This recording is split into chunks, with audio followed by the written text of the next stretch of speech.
MovieWeb.com.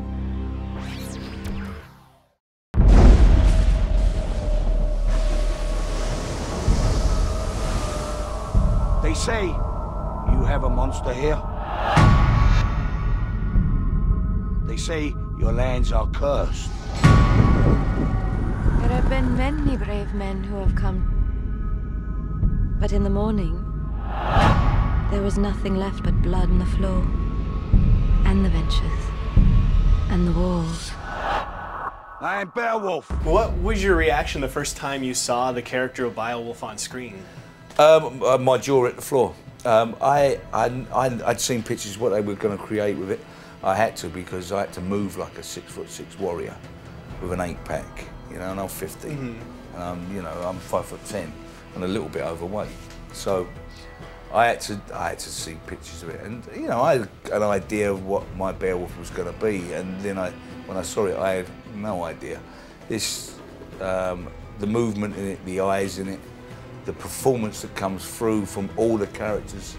I didn't expect it to be like that, as good as that, you know. And it blew me away. Absolutely blew me away.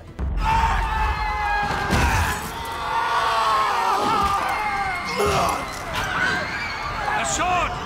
Give me a sword! Well, how was working in the suit for you, the motion capture suit? I mean, loved it, because for us it's just like doing a play rehearsal. You go there, you get your attire on, and you act all day. And so for us, it didn't make any difference whatsoever. Did you find it a little bit more freeing than the normal environment? I did, yeah. And I think most people did. Because you're not waiting for camera, you're not waiting for shots, you're not waiting to hold traffic, you're not waiting to reload, you're not waiting to relight, you're not waiting to tweak and futz and et cetera, et cetera.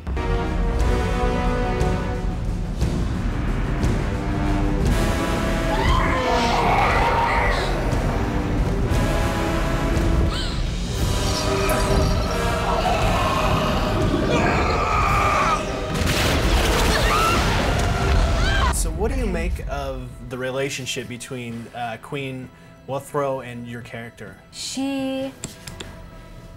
My character is there to support Beowulf, and she notices that he's having these nightmares, and she goes to Wealhtheow almost like a mother or a friend. They're kind of working together. It's a strange relationship because it's a friendship, but it's also one of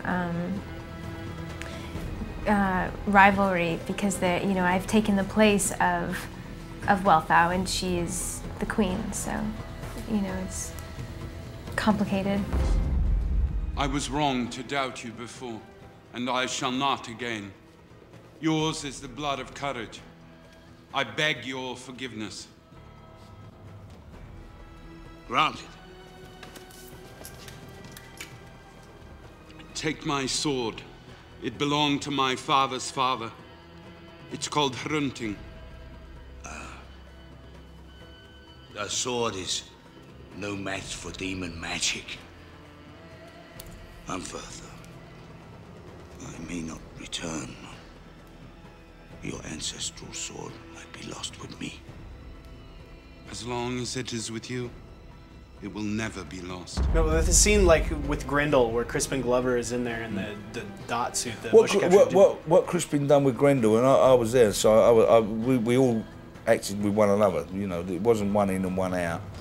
What Crispin done without any makeup, and this is what the great thing about this performance is: you become it, because you can't hide anywhere. There's nothing there to help you. There's no scenery. There's no props. And the special effects are done after. What Crispin does with Grendel is he became it.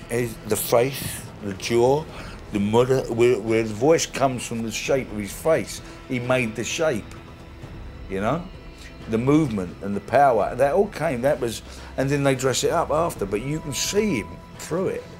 It was quite extraordinary watching him work on set, to be honest with you. After the whole thing with Back to the Future 2 happened, Right. I was surprised that you went back to work with Robert Zemeckis. Right. How did that all come about that you worked with him again? Yeah, I when I got the offer for or not the offer, first I just found out that they were interested in meeting with me.